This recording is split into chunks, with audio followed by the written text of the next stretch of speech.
हम आज के युग के नारी हैं। सीता भी हमरा अंदर बाड़ी और दुर्गा भी। कहाँ जाए क्या? कॉलेज जात रहनी है। हाँ तो आई, हम छोड़ देता नहीं। जब से रणधीर के देखले बाड़ू तोहार मिजाज ना मिलता। यार वो बहुत अच्छा आदमी बाड़ी, लड़कियन के प्रति सम्मान कितना बा उनका नजर में। प्रेम के बगिया में राजा जीवन के बहार तू बस जइहा। प्रेम के बगिया में राजा जीवन के बहार तू बस जइहा। हम आज के औरत हैं, अब हम दिखाएं रणधीर के। जब एगो औरत के दिल में प्रतिशोध के अग्नि दहके लागेला, तब वो दहन में बड़ बड़ राक्षस भी जलकर भस्म हो जाला।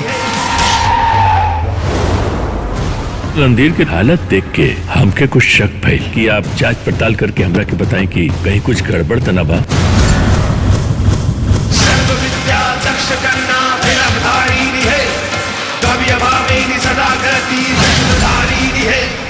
स्वदेशी प्रणाम।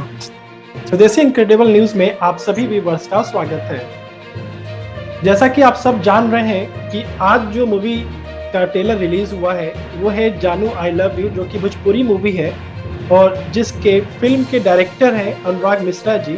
आज वो हमारे साथ में है इस फिल्म के ऊपर चर्चा करने के लिए, और भी उनसे रिलेटेड हम इस इंटरव्यू में उनसे बात करेंगे, फिल्म से रिलेटेड, उनके कैरियर से रिलेटेड, उनके फैमिली बैकग्राउंड से रिलेटेड। तो अभी मैं स्वागत करता हूँ अनुराग मिश्रा जी का।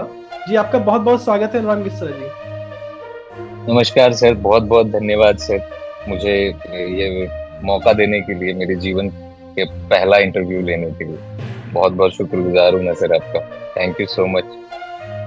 जी ये आपका पहला नहीं है, अब तो आपके इसके बाद से आपका आने वाला है, इंटरव्यू पे इंटरव्यू आपका आने वाला है। आपके ने जो मूवी आपने अभी ट्रेलर हालांकि रिलीज हुआ है जानू वाले व्यू का, ट्रेलर में ही देख के लग रहा है कि ये काफी धांसू मूवी होगा, जो भोजपुरी जगत में एक अलग बिल्कुल एक अलग जो है उसका एक अलग रोल होगा, एक अलग एक तरह से एम बनेगा अलग अलग लोगों के लिए। तो उस पर बात करने से पहले अभी हम ये जानना चाहेंगे कि आपके बैकग्राउंड से रिलेटेड, आपका क्या बैकग्राउंड इसी इंडस्ट्री से आता है या आपकी फैमिली बैकग्राउंड से रिलेटेड आपका? बेसिकली कहा जाए सर तो मैं मतलब फिल्मी ही दुनिया से बिलोंग करता हूँ। मेरे चाचा जो हुए उनका नाम रजनीश मिश्रा हुआ, जिन्होंने अपने आप को पहले एज ए म्यूजिक डायरेक्टर बहुत अच्छे तरीके से एस्टेब्लिश किया, और फिर जब उन्होंने पहली फिल्म बनाई तो मैं उस वक्त जॉबलेस था सर। तो मैंने कहा कि आप जा ही रहे हैं तो मुझे भी लेते चलिए, और उन्होंने बकायदा एक गुरु की तरह मुझे अपना शिष्य बनाया और मुझे वो सारी चीज़ें सिखाई, क्योंकि अब वो क्या कहते हैं, उनको अपने मतलब उन्होंने अपने काम के जरिए सारी दुनिया को अपने काम के जरिए अपना नाम बताया है। तो वो छोटी छोटी बारीकियां जो होती है मैं उनसे सीखने की कोशिश करता था, और लगभग समझिए कि 10-15 फिल्में उनके साथ करने के बाद एज एन एसोसिएट डायरेक्टर एक फिल्म हम लोग कर रहे थे अयोध्या में, डार्लिंग, जो अक्षरा जी की ही थी और हमारे चाचा ही उसके डायरेक्टर थे, रजनीश सर। तो उस समय अक्षरा जी को मेरा काम पसंद आया और उन्होंने एक कहानी कही कि आप बनाइए मेरे लिए, और सौभाग्य से ये मौका मिला कि रत्नाकर सर ने वो विश्वास दिखाया मुझ पे और मुझे एक मौका दिया कि मेरा जो विजन है, जो मैं दिखाना चाहता हूँ कि ऐसी भी कहानियाँ होती हैं, उसे रियलिटी में लाने के लिए पूरी मेरी मदद की। वो पैसों से हो या फिर वो क्रिएटिवली हो, मतलब मैं एक बच्चे की तरह इन लोगों ने सबने मुझे हर चीज़ वो सिखाई, ताकि आज ये जानू आई लव यू पूर्ण रूप से सब कुछ दिख पाए। ये तो आपने अपने बारे में बता दिया। अगर कैरियर की बात करें तो आपके कैरियर की स्टार्टिंग कब से हुआ है फिल्म इंडस्ट्री में, भोजपुरी फिल्म इंडस्ट्री में? मेहंदी लगा के रखा, जो खेसारी लाल यादव जी की फिल्म थी, उसके डायरेक्टर थे हमारे चाचा रजनीश मिश्रा जी और प्रोड्यूसर थे अनंजय रघुताज।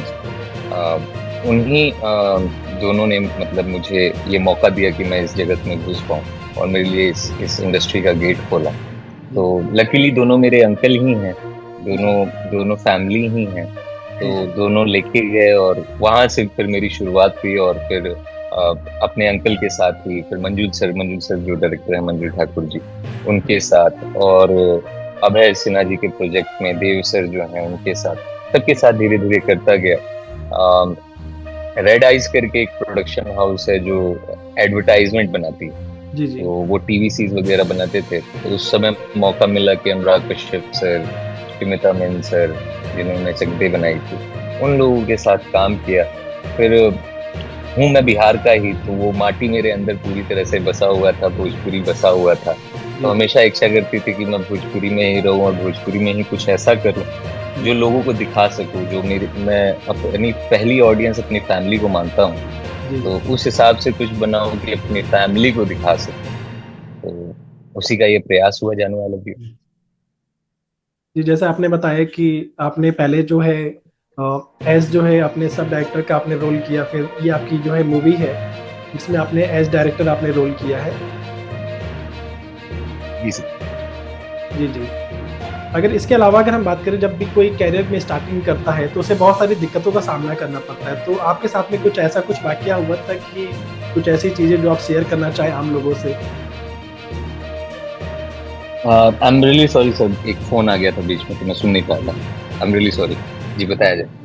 जैसे आमतौर पे होता है क्या है कि जब भी कोई अपने कैरियर की स्टार्टिंग करता है तो उसे कोई ना कोई समस्या आती है, कुछ ऐसे मोमेंट होते हैं जो उसके दिमाग में बैठ जाते हैं। तो कुछ ऐसा मोमेंट आपके कैरियर के साथ में, जितने भी साल का आपका कैरियर है, उस कैरियर के बीच में कोई ऐसा मोमेंट जो आप दूसरों को आप शेयर करना चाहें? ऐसा कुछ सर हुआ नहीं अभी तक, लकीली नहीं हुआ। मैं बहुत सौभाग्यशाली हूँ कि मुझे कुछ ज्यादा हर्डल्स नहीं मिले, क्योंकि मेरे अंकल जो थे वो वेल एस्टैब्लिश हो गए थे और उनका एक अच्छा नाम है इस इंडस्ट्री में। तो मैं मतलब उन्हीं के पीठ पे ही था हमेशा, तो वो जहाँ जहाँ जाते थे मैं उनके पीठ पे बैठ के चला जाता था। तो जितने भी बड़े प्रोडक्शन हाउसेज हैं या फिर जितने भी बड़े सेलिब्रिटीज हैं, जैसे पवन सर हो गए, दिनेश लाल यादव जी हो गए, केसारी सर हो गए, अम्रपाली मैम हो गई, अक्षरा मैम हो गई, ये जितने भी लोग हैं, काजल मैम हो गई, इन्होंने बहुत ही प्यार दिया मुझे। सबने एक घर का बच्चा ही समझा और मैं भी उन्हीं में, मतलब मुझे फैमिली ही लगती थी। तो किसी प्रकार का कोई हर्डल नहीं आया। सब और सब बहुत ही बेहतरीन इंसान हैं। तो हर्डल्स आते हैं, मैं मानता हूँ कि लोगों के लिए आते हैं, बट जो सबसे बड़ा हर्डल होता है गेट खोलने वाला, कि किसे अप्रोच किया जाए, कैसे जाया जाए। तो इस चीज़ से मुझे भगवान ने सौभाग्यशाली बनाया कि मैं कहीं पे भी अपने चाचा का नेम टैग लेके पहुंच जाता था कि मैं उनका भतीजा हूं और आप मुझे टाइम दीजिए, और वो मिल जाता था। बिल्कुल। अब हम आते हैं इस आपके मूवी के ऊपर, जो आपकी मूवी है भोजपुरी फिल्म जानू आई लव यू। इसके बारे में वैसे तो बताया नहीं जा सकता है, लेकिन कुछ ऐसी चीजें जो मोमेंट या कुछ ऐसी स्टोरी की जो दर्शकों को पसंद आए, वो खींचता हुआ जो है एक थिएटर के अंदर आ जाए। शायद मैं सही रहूंगा बोलने में या नहीं, पता नहीं, पर समाज में जैसे त्रेता युग में जो सीता जी का हरण ही रावण ने किया था, वो एक साधु के वेश में किया था। और साधु के वेश में जब उन्होंने हरण किया तो सीता जी पूर्ण रूप से क्या कहते हैं उसे, मतलब भ्रमित हो गई कि ये साधु ही है। और जैसे ही वो उनके पास गई, वो लक्ष्मण रेखा लांग के, तो रावण का असली रूप दिखा। तो आजकल के बहुत से मतलब यूथ जो है और बहुत से जो लोग हैं, उनके अंदर डुअल पर्सनालिटीज होती हैं, जो बाहर समाज में कुछ और दिखाते हैं और अंदर कुछ और। तो ये उसी प्रकार की कहानी है कि एक सीता को एक रावण हर लेता है साधु के वेश में, और इस बार इस युग में उस सीता के लिए वो कोई राम नहीं है, सीता को खुद के लिए दुर्गा बनना पड़ेगा। तो उसी की कहानी है ये सर, कि वो सीता कैसे दुर्गा का रूप धारण करती है और अपने आप को उस रावण से बचाती है। यही पूरी कहानी है सर इस फिल्म। जैसे कि आमतौर पे भोजपुरी फिल्म इंडस्ट्री में कहा जाता है कि कुछ चीज़ें ऐसी होती है जो पारिवारिक नहीं हो पाती, तो उसे वल्गर टाइप की होती है, लेकिन आपकी बातों से ऐसा लग रहा है कि पूरी तरीके से सामाजिक मूवी है और पूरे परिवार के साथ एक साथ बैठ के देखा जा सकता है, आराम से एंटरटेनमेंट के तौर पे देखा जा सकता है। बिल्कुल सर, बिल्कुल। और इसे कुछ ना कुछ जो है आज के जो युवाओं को जो है वो संदेश भी मिलेगा। डेफिनेटली सर, मैं तो मतलब जो भी मुझे युवाओं के साथ साथ बेसिकली फीमेल्स को ज्यादा संकेत देना था कि आजकल के जो मेल जनरेशन है वो एक्चुअली है कैसे। तो मैं सबको नहीं कह रहा हूँ, बट मैं भी मेल ही हूँ और मैंने ये फिल्म बनाई है। तो बेसिकली मुझे वो कहना था कि किसी के अच्छेपन से आप भ्रमित ना होइए। इंसान की जो रियलिटी है वो बहुत अलग अलग होती है। इंसान अलग तरीके से दिखता है और अलग तरीके से सोचता है, तो उसी के हिसाब से है सर। बिल्कुल। अब जाते जाते एक आखिरी क्वेश्चन पूछना चाहूँगा, जैसे कि ये आपने जो टेलर इसका लॉन्च किया लगभग छठ पूजा के आसपास में आपने लॉन्च किया है, लगभग 2 दिन बचा हुआ छठ पूजा का, तो ये कुछ खास उद्देश्य था कि इसी के आसपास में आपने इसका टेलर जो है लॉन्च किया? सारी की सारी चीजें सर समझिए कि औरत से ही जुड़ी हुई है। हम छठी मैया का व्रत कहते हैं, तो ये भी एक औरत ही है, मतलब हम नारी का ही रूप देते हैं इस भले हम सूर्य देव की पूजा करते हैं, साक्षात सूर्य देव को अर्घ देते हैं, बट व्रत जो होता है वो छठी मैया कहा जाता है। तो उसी के मतलब ये हमारी प्रांत के लोगों के लिए, बिहार और यूपी के लिए सबसे बड़ा पर्व है। इस टाइम सारे लोग जो हैं वो एक साथ एकत्रित होते हैं, पूरा परिवार एकत्रित होता है और वो खुशियां मनाते हैं। ऐसा कोई परिवार नहीं है जो इस टाइम पे दुखी हो। वो सबके सब बाहर से, हर किसी के परिवार का कोई ना कोई व्यक्ति बाहर रह रहा है और वो बाहर से आके इस पर्व में शामिल होता है। पूरे साल वो कमाता है और इस त्योहार में वो दिल खोल खर्चा करता है। तो खुशियों का त्योहार है सर। तो खुशी के मौके पे एक ऐसा फिल्म आए जो सारी पब्लिक अपने साथ एंजॉय कर पाए, तो उसी के लिए ये ट्रेलर इस दिन पे लॉन्च किया गया सर।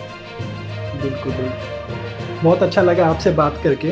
अब जाते जाते अगर आपको कोई युवाओं को कोई मैसेज देना हो, कोई संदेश देना हो, तो आप क्या देना चाहेंगे अपने तरफ से आज की युवा पीढ़ी को? प्यार करें, जी भर के प्यार करें, क्योंकि मेरे फिल्म का टाइटल भी है जानू आई लव यू। प्लीज इसे देखें और नशे से दूर रहें। युवाओं में जो सबसे ज्यादा घुस रहा है वो नशा है, तो उससे दूर रहिए। बाकी life is full of fun, enjoy कीजिए और कैसे। हमसे जुड़ने के लिए बहुत बहुत धन्यवाद और आपको ढेर सारी मुबारक। All thank you so much sir, thank you so much. मैं बहुत शुक्रगुजार हूँ आपका कि आपने अपना कीमती वक्त मुझे इतना दिया और मेरी फिल्म के लिए सोचा, उसके लिए बात किया। बहुत बहुत थैंक यू सर। बहुत ठीक, प्रणाम।